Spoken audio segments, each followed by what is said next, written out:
I'm sitting here looking at the introductory slide, and I've got to update that picture because that's false advertising. That's about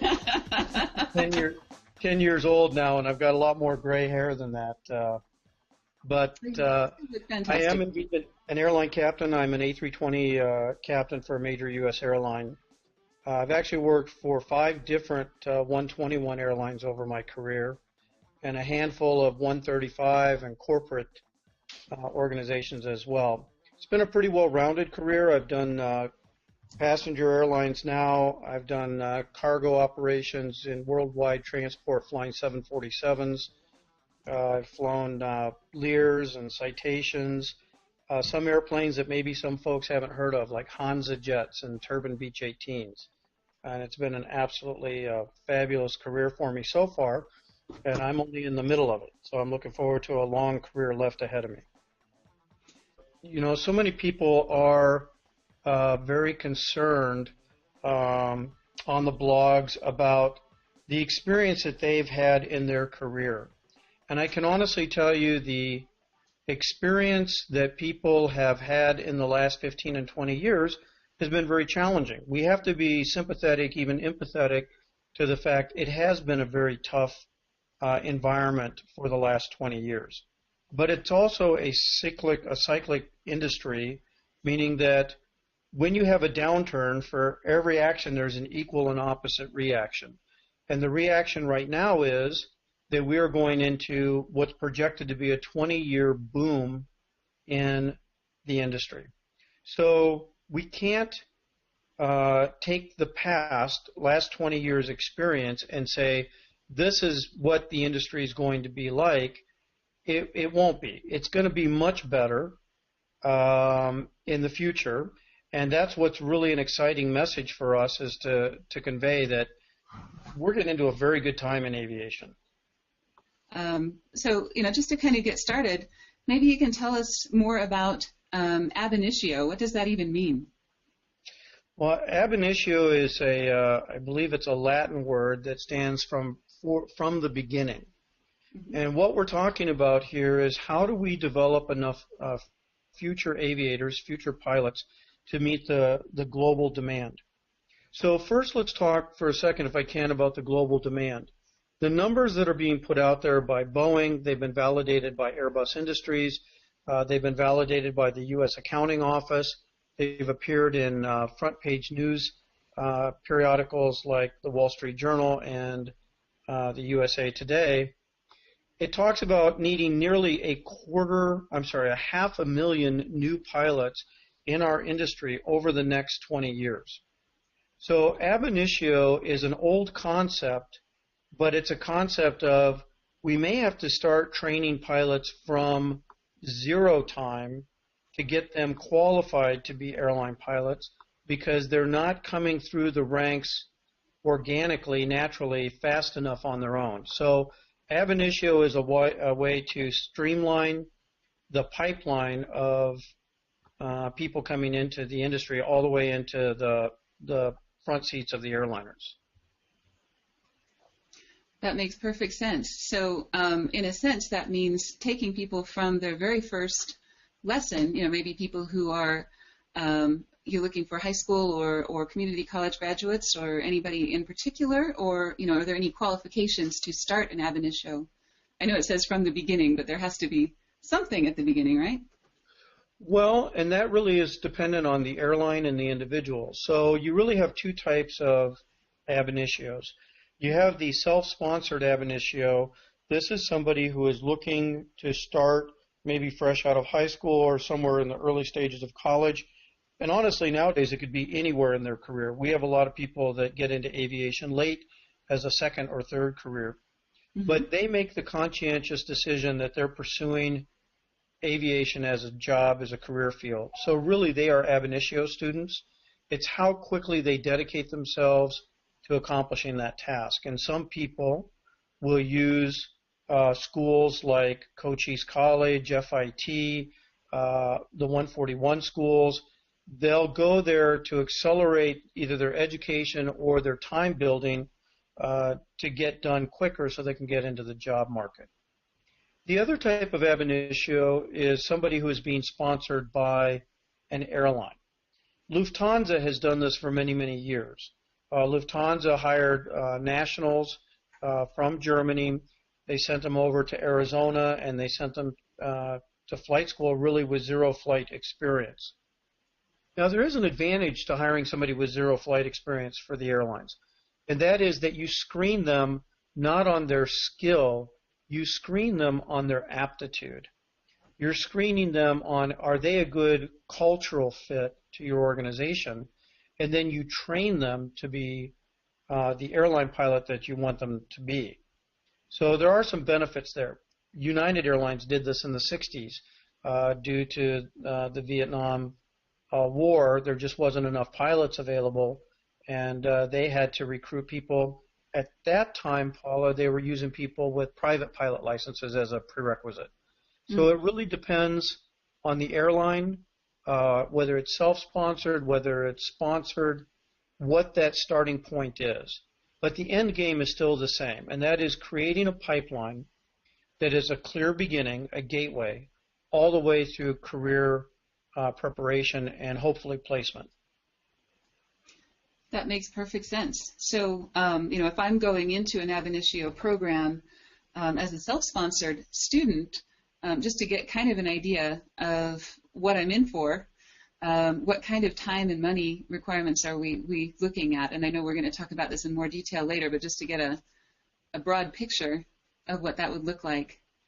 So some of the programs that we've worked with can accomplish a zero time all the way through the commercial multi-engine instrument and a type rating within as little as 12 months. This is based on the student being full-time, fully engaged in the ab initio course. And so if we kind of go through that pipeline, they would come into the program having been pre-screened. And we've seen screening tools like Compass, which are aptitude tests that help identify before you spend the money whether you have the right stuff, if you will, to make it through the program. Then they complete their private pilot license. They complete their instrument license. They complete their time building for their commercial, complete their commercial license, their multi-engine, and then they come to Aerostar for that finishing school, if you will. And we do jet transition training. We do the high altitude, high speed aerodynamics and theory training. We can do CRM. We can do the new ATP CTP course, which is a requirement for the ATP written. And ultimately, our final stage of training of the pipeline is completing the type rating or A320 B737 crew qualification training.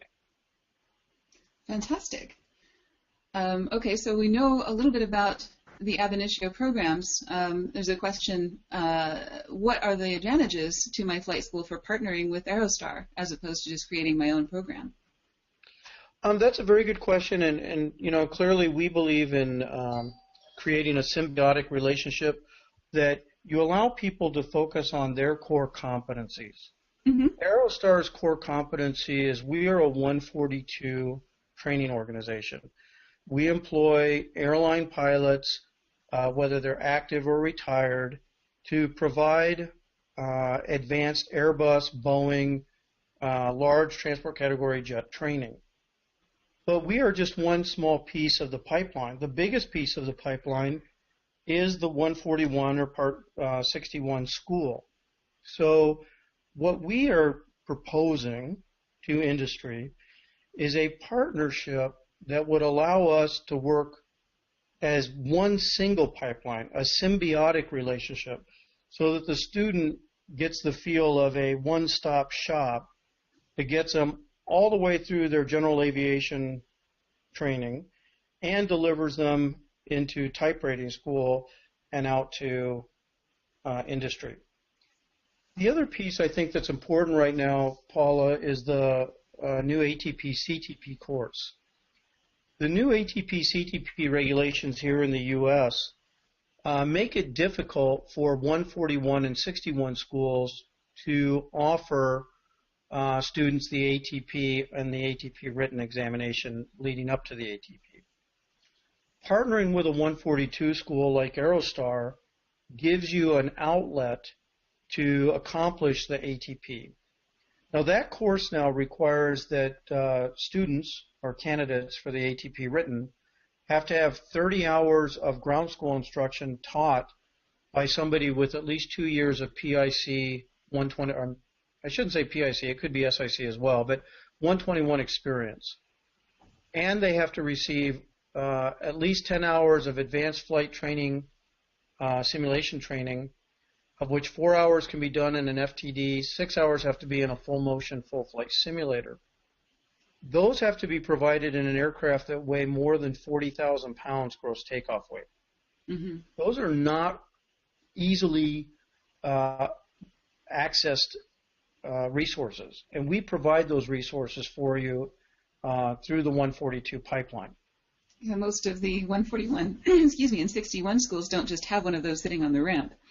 No, you know, the level C, level D devices that are required by the new regulation, those are, you know, $10 million plus pieces of equipment. And the individuals to teach those courses are also tough to come by. So we have that. We have those resources ready to go. It's turnkey. We're available to work with 141 and 61 schools as an outlet for your ATP, CTP, for your type rating programs, and that gives you the benefit of adding these courses without adding the cost.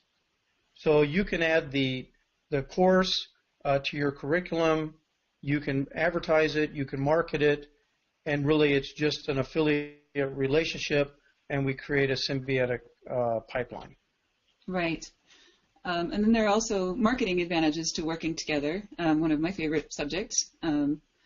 And those would be basically you're linking and, you know, maybe creating some joint materials where you're splitting the cost or, you know, doing some other things that can be more effective and less expensive for both parties. We totally love that, Paula, and that's one of the things we've liked about working with ABCI, if I can make a plug for you guys, is developing synergies where people focus on their core competencies really allows you to excel. You can't be everything to everybody. You got to specialize if you're going to be good, and we want to be specialists so that we can be the best at what we do. We want to work with other schools that are the best at what they do, so together we can provide a wow experience for the customer. That's what it's all about, right? It's not about generating revenue in the front door. It's about generating qualified, trained, professional pilots who are wowed by the experience and who wow their employer, and their employer then says, where did you learn how to fly? And they come back and they say, well, we learned how to fly at Sun State Aviation, or we learned how to fly at FIT or Cochise or any of these awesome schools that we've had the privilege of working with in the past. Fantastic. And that leads actually pretty nicely into the next question, which is how do students benefit from the partnership? And I think you just started to answer that. Obviously, the school has some benefits, but for a student, this is much more attractive, I think. I think really for the student, it's kind of layers of benefits. Done correctly, where we really collaborate with a school, where we sit down with the school and we talk about procedures and we talk about streamlining so that the student from the beginning is preparing for the end game. They're preparing for the graduation from the type. Right now, there's a big disjoint between what's being taught in general aviation and what's being taught in 142 and the airlines. I'll give you an example. In most flight schools operating single pilot, single engine, piston engine aircraft, we teach checklist procedures as done lists. I'm sorry, as do lists. So they read it and then they do it. They read it and then they do it. And this gets reinforced over a couple hundred hours of flight experience. Then they come to a 121 or a 142 school, and we teach checklists as a done list. We do things from a flow, from a memory item, and then we validate as a crew that the switch position is correct. So we're actually doing it from memory, which is something that flight students are taught not to do in a Mm. single pilot environment and shouldn't do. And now all of a sudden we're telling them, hey, it's completely different than what you've learned in the past. So although we don't think that flight schools should change how they do checklists, it's about teaching to understand and explain to the student kind of a 4 Ps. What's the philosophy? What's the policy? What's the procedure? And how do I put this in practice when I become an airline pilot? I like that, the 4 Ps. And I also can see, having changed flight schools once and being set back, I think, probably several dozen hours in my own flight training is frustrating when you learn something and then you have an inconsistent experience somewhere else, and maybe both are right. But, having that be explained in the way that you just outlined, I think would have really helped me a lot. What's interesting is, from a different perspective, the military teaches you to do both. You run down through memory, and then you go double check the checklist that you've got in front of you. Mm-hmm. Right, and so if you explain the philosophy to people why they're doing this, and one of the things I get really excited about is when we have students that enroll in our observation program. Mm-hmm. I've explained this a lot as a boy. I like to build model airplanes, the plastic ones, the real simple ones that you just glued together and came with stickers, and you put on the stickers, and voila, it was sitting on your bookshelf. I liked building those models, but I can honestly tell you I never tried to build one of those without looking at the picture on the box to see what that airplane's supposed to look like. But in most cases, we're asking these young men and women to build their career, and they have no idea what the picture is supposed to look like at the end of building this model. We've polled, we've been in business now at Aerostar for over 6 years. We've typed hundreds of people. We've had an opportunity to poll many of them and ask them, who sponsored you? Who encouraged you? Who mentored you into the aviation career? And it's been shocking, Paula, to realize that the vast majority of pilots, they don't have anybody in their family that's a pilot. They don't even know anybody who's a pilot. It's a passion that they've pursued since childhood, and they really have done it by a wing and a prayer. So what we really think is a cool idea with our observation program is get them into the observer seat of a simulator very, very early in their education process, in their pre-solo, or maybe shortly after solo, and let them see 2 type rate students training together and observe how they're doing checklists, how they're working as a crew, how flows work, so that they can see what the picture of their career is going to look like, and that gives them that kind of that focus to focus on that as they're going through all the processes of the pipeline. That makes perfect sense. It's interesting because I know, I think the past generation, a lot of people did have a role model who was a pilot, or at least you could, if you were on an airliner and you were a child, you used to get those little plastic wings and you used to be able to go up to the cockpit and visit the cockpit, visit the tower. There's a lot of things that you can't do now that you could have done 15, 20 years ago when we were kids. So I think that that big picture is something that is missing from a lot of people's lives. So in developing the advantage, which is getting back to your question, I think the advantage to the student is even more when a 141 and a 142 school develop the kind of relationship that they're collaborating to try to work together towards the finish line for the student. Right.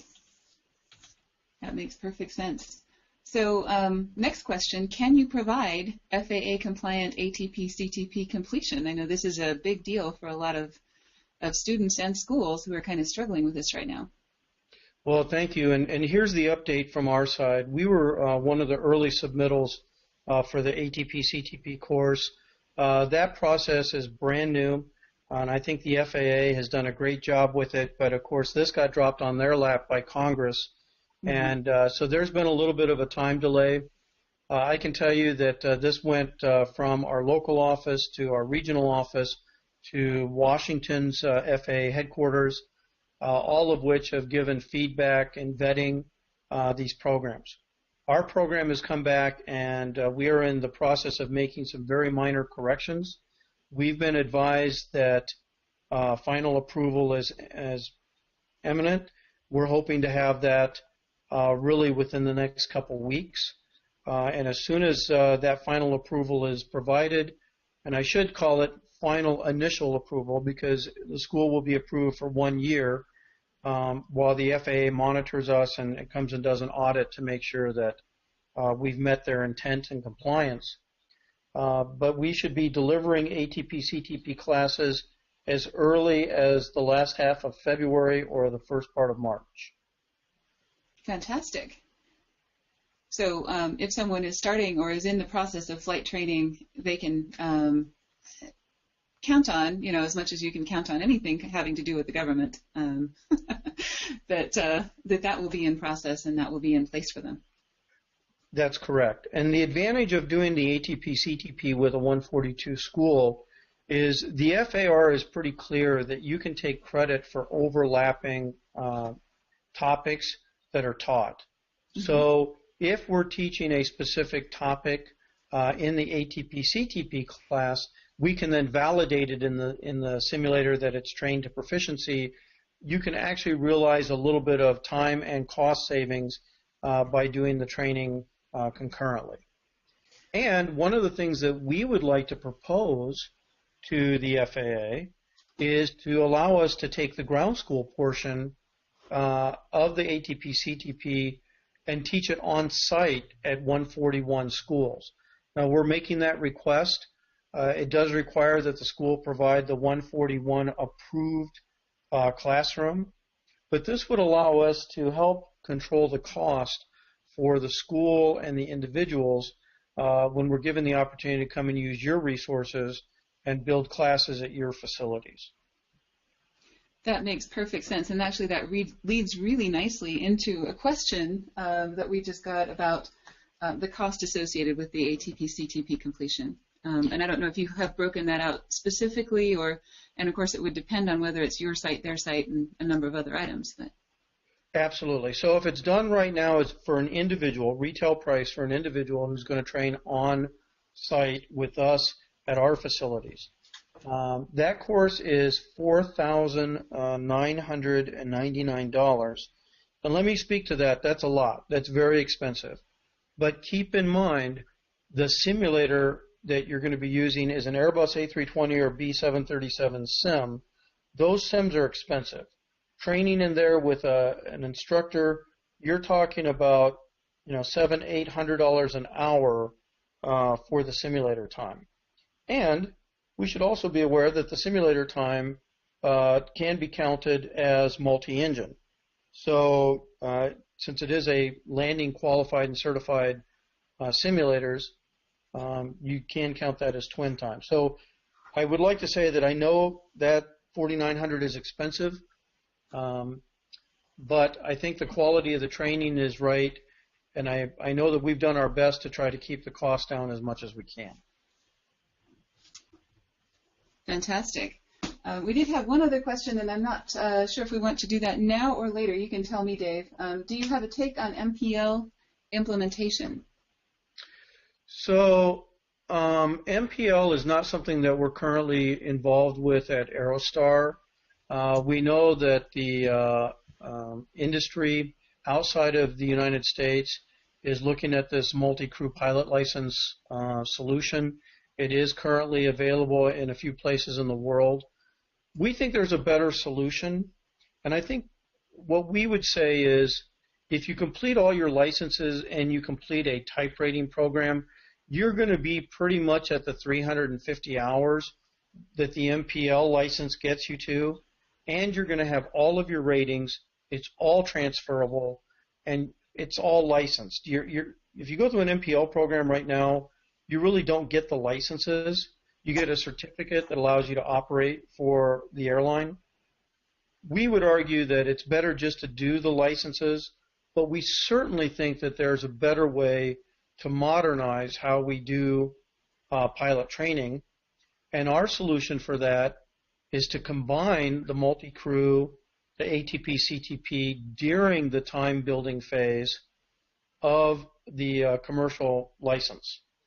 It reduces cost, increases the quality of the training, gets the students more multi-time, and it would get them to type rating at the same time they're doing their CPL.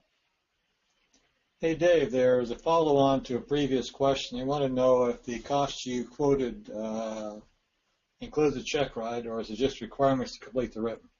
And that was regarding the ATP CTP, I believe.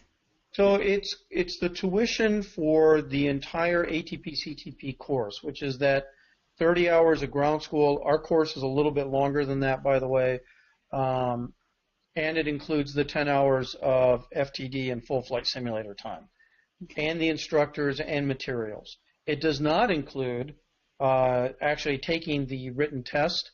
Aerostar is not a written test center, but we certainly have affiliates around our facilities that offer the laser testing or the CATS testing centers that we would send the students over to. Makes sense. And I know we have a lot of other questions that are being asked and not asked, specifically about different costs and things like that. And I don't know if there is if you want to answer this in general, or if there is a place that you can direct people to. Before you, as a lead into the question on the screen, there was a question that came in that says, can you walk us through what a trainee would expect once he signs up with you guys? Okay, well, that's a very good question. So let me see if I can kill two birds with one stone. Okay. So an ab initio scenario that we have been working with Cochise College in Douglas, Arizona, basically is a program where the student would not be enrolled as a college student. This is purely an ab initio program. They would live on campus, and they would do their private instrument, multi-engine, commercial, and a 737 or A320 type rating. That course would include room and board on campus, no transportation requirements because their runway is right next to the dormitories. And it is a school that offers English immersion training. And you could do the entire program with room and board and everything right around the $80,000 level. That's including the type rating. So when you figure a type rating course right now is retailing for about $13,500, you're talking about a program that when you compare it to other ab initios that don't offer a type, to get the zero time all the way through the commercial multi-engine instrument and include room and board for a year, that's a very, very competitive price. Now, our piece of the puzzle is to deliver the type rating course or the ATP, CTP, or jet transition or any of the programs that we teach. When we deliver a course like our standard type rating course, the students come to ground school for 9 days. 4 of those days they're on self-guided CBT labs. 5 of those days they're with a stand-up instructor who uses a myriad of different lecture and facilitator techniques to involve the students in the education process. After the ground school and they take a written examination to validate that their knowledge is where it needs to be, they go and do 1 4-hour FTD session. That's a non-motion, non-visual simulator. Then they do 5 4-hour full flight simulator sessions, including a line-oriented flight, which is basically simulating an actual line flight between a departure and a destination airport. And ultimately, the conclusion of the entire program is a check ride administered by either the FAA or one of our in-house TCEs that provides the practical examination under the ATP PTS, and we issue them a new license with a type rating, and if they meet all the requirements, we can also issue at that time the ATP certificate itself. Fantastic. That's a nice detailed answer to hopefully all parts of that question. Right, exactly. So let's carry on with the next one. How can flight schools attract more students? I know this is a problem for a lot of flight schools coming out of what was kind of a slow period, and I know a lot of them are starting to get a few more students in the door, but depending on where you are in the country, this is still a problem. Well, we see this as a multifaceted problem. Mm-hmm. First of all, and I'm guilty of this too, when we started Aerostar, we had the concept if we built it, they would come. Mm-hmm. And when we built it and opened the doors, we were shocked and surprised that people weren't lined up around the street to enroll in our programs because nobody knew who we were. They didn't know we existed. So I think one thing that flight schools should really look at is their marketing, their branding, how they're getting their message out there. And I think that's a plug for you guys, Paula at ABCI, because I think internet-based marketing to the global market is the way to go. We see our opportunity working with the flight school as making yourselves even more attractive. So you might have the best flight school in the world, but how can you make it better? Are you offering your students the option to complete the ATP CTP? Are you offering your students the option to get advanced jet flight simulation training or type ratings? And if you're not, that's where we think we can bolster your offering catalog by adding classes that you don't have to spend the money in doing your own certification, research, and development. We're turnkey. We formalize an agreement. You advertise and market us as part of you, and you're out there really attracting students who maybe want that extra program, and then you package that into your pricing structure. That makes perfect sense. So it's kind of like what we call a white label service. As far as the student knows, he's working with Cochise College or FIT or Sun State Aviation, and the student may not know or care or want to know about FIT or any other partners or anything like that. Or sorry, about Aerostar. They just see the school that they initially entered an agreement with. Is that correct? That is absolutely correct, and we really do see ourselves as a subcontractor. So we're not out there trying to beat the Aerostar drum.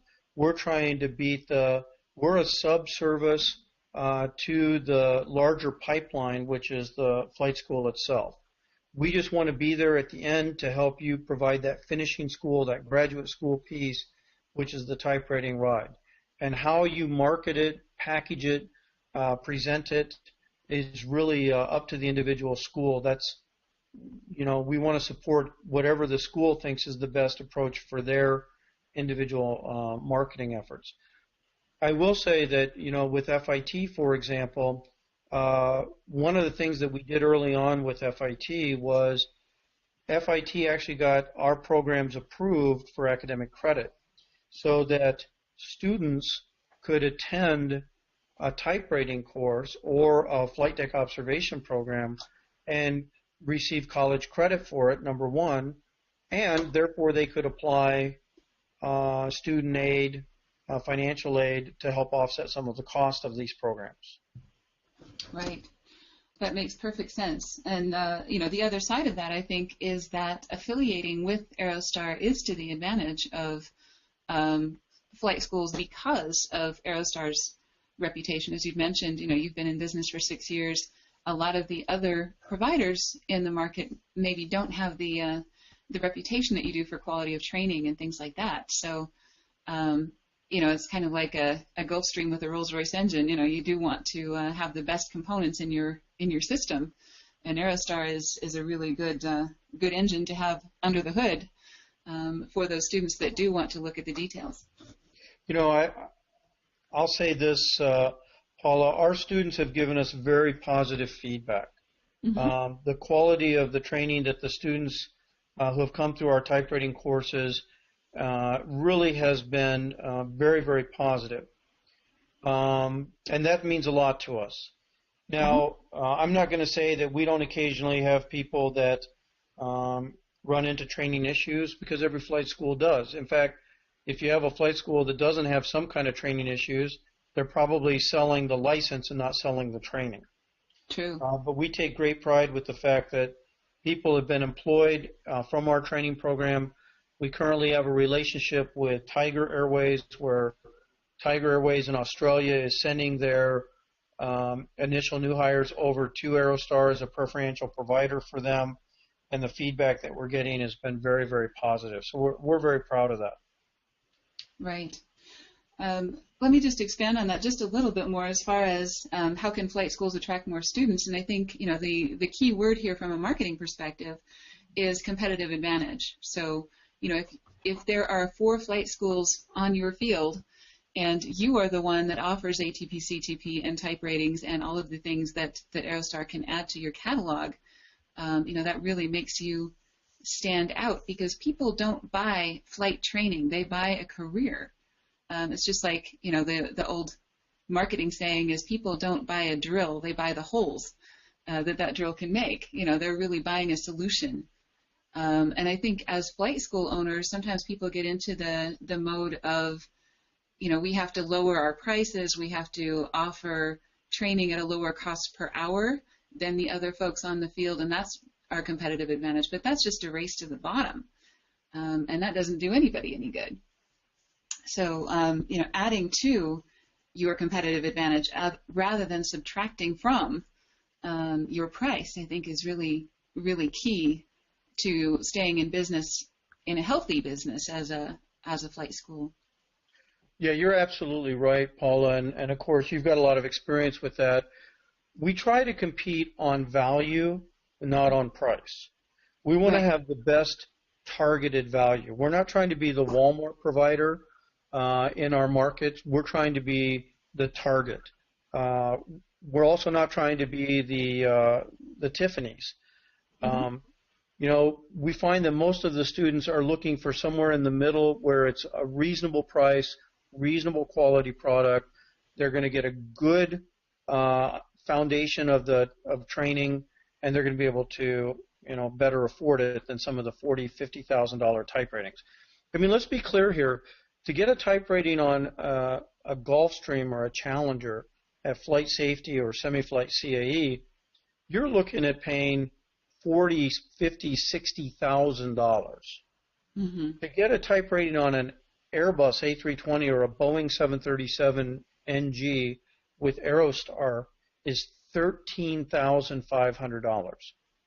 And you're going to get 28 hours in that program of flight simulation training.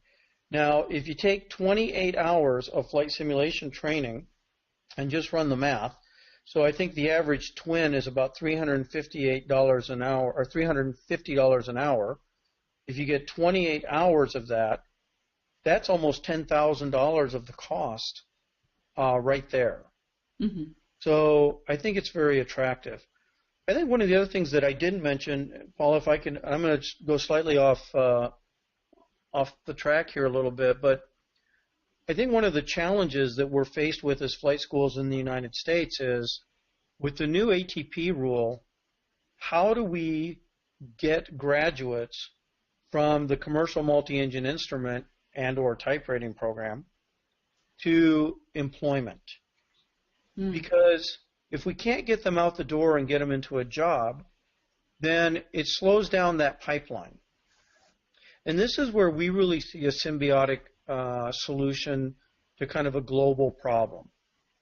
So in the U.S., we have a pilot shortage, but that pilot shortage has a hurdle of 1,500 or 1,000 hours, depending on what type of 141 school you are.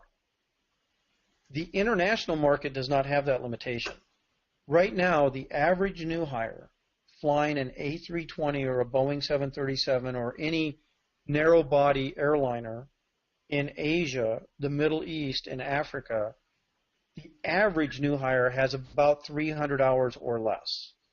Mm. So, and that's where the biggest demand is. So here's what we would propose. We would propose to the flight schools to go after the international foreign student, bring those foreign students into your flight school. They are not going to get work visas, so they're not going to want flight instructor jobs. They don't have time to go out and do the time building for flight instruction.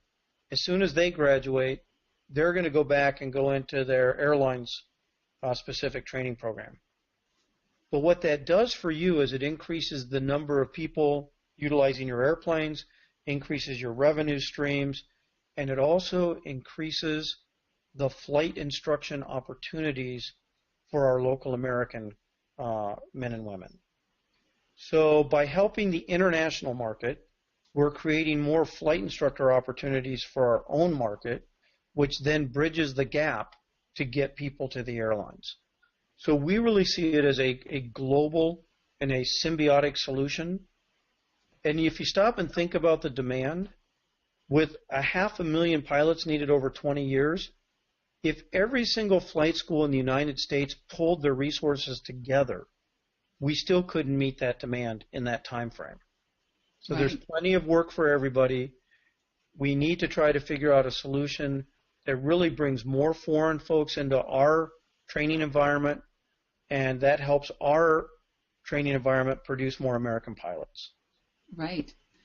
Which brings up the question, is there anything specific that I need to do as a Part 141 or 61 school to be authorized to do those visas and other kinds of things? If I haven't been pursuing that market, is there something I need to do to make that legal, correct, and all those kinds of things? Yes, you have to apply to CVIS for what's called an I-20 authority to issue M1 visas. It's a lengthy process. It's a government process, but any 141 school should have a fairly easy time of doing that. Even the 6191 schools, I think, have a venue for being able to do this. And then, of course, when they come for jet transport training, we will do the TSA portion to make sure that they're properly vetted by TSA to train in the sims. I really think it's getting out there to the global market. There are going to be some hurdles. It's not going to be easy. Nothing that's worth pursuing is going to be easy, but we certainly are in a position to help flight schools. We've done the CVIS I-20 Visa Authority. We've done VA. We're currently VA approved. We've trained a lot of foreign pilots and are very familiar with the process. And those are things that I think we can bring to the table to help the schools that are interested in diving into this ab initio market. Okay. And I promised to bring this back up, and that is the screening tools that you mentioned, Compass and others. At what point should flight schools even approach that? Do they want to disqualify students from the front end, or would that actually be a selling point to be a little bit more exclusive with people who really have a good shot at becoming a pilot? First of all, I think that the right time is at the beginning or prior to initiating the expense of the flight training. Mm-hmm. But I also would not want to see this as a tool that weeds out the determined. I have to share with you, I don't know that I could have passed the Compass test back when I was trying to break into the industry. I go with more the American concept that says it's a great screening tool for airlines. It's a great screening tool for moms and dads to feel like before they make a capital investment in their son or daughter, do they have the aptitude for it? But I believe if they show the passion and certainly put forth the effort, I wouldn't take Compass as the ultimatum in deciding whether somebody can or can't do something. I think with enough passion and effort and time and dedication, a lot more students would pass and graduate than what Compass would select. That makes perfect sense. So maybe a flight school could offer that as an option for students who maybe are not sure, if this is something they want to do, or, for corporations or airlines or others to use as well. So if we were going to use it in an ab initio setting, what we would tell the parents or the airline is, if a person completes the Compass test and scores above a certain level, you have a high level of confidence that they're going to complete the training on track, on course, without additional cost. If they complete below that level, you should anticipate that they may take extra training and there may be some associated extra cost. That makes sense. Fantastic. So how do I get started as a flight school that wants to enter a partnership with Aerostar? What would be the next step? Well, honestly, I would encourage all the flight schools. Aerostar is not the only option out there. I'd love to tell you that we are, but I would really strongly encourage you to look at any of the 142 providers. We believe that we're going to be your best option, but we're not the ones out there shopping for our specific needs in doing that. Reach out to us via phone or email. Let us know that you're interested in talking. It certainly doesn't cost you anything but time to explore this idea further. And if it's a good fit for you, then we'll sit down and work out the details with you. We typically put an MOU in place with the school that we can show to the FAA so that you can advertise and market the training, and it requires some type of a written agreement in place to do that. List us in your catalog and go out there and market us. And the other thing I would suggest is shop around for a good marketing firm, and we would highly advocate, when you get done looking at all the rest, to consider ABCI as a very focused international and domestic internet-based aviation niche marketing organization. Thank you, Dave. That's really kind of you, and we didn't ask for that plug, but we'll take it. So great. And so as far as getting started, it's a fairly custom process for each flight school, it sounds like, based on their needs and what arrangement is going to work best for them. Is that correct? It could be as easy as just adopting what we have right now and just being a referral service. Or it could be as integrated as us sitting down and trying to develop curriculums that blend and work together cohesively so that we make it more affordable. One of the ideas that we still really like, and there is a pathway to do this, is to embed the type rate programs within the CPL time building portion so that the student is getting their multi-engine time. Now the new ATP requirement is 50 hours. Mm-hmm. We think it's possible for a 141 school, whether it be a standalone or a college or university, to graduate students with a commercial multi-engine instrument and type rating and not significantly increase the price of their programs. Fantastic. Another thing that I think would be a great first step would be to schedule one of those ground schools for the ATP CTP for a current, basically your current population of students that want that ground school. You could offer that to them. Paula, and that's a really good idea. And one of the things we like is let us prove ourselves.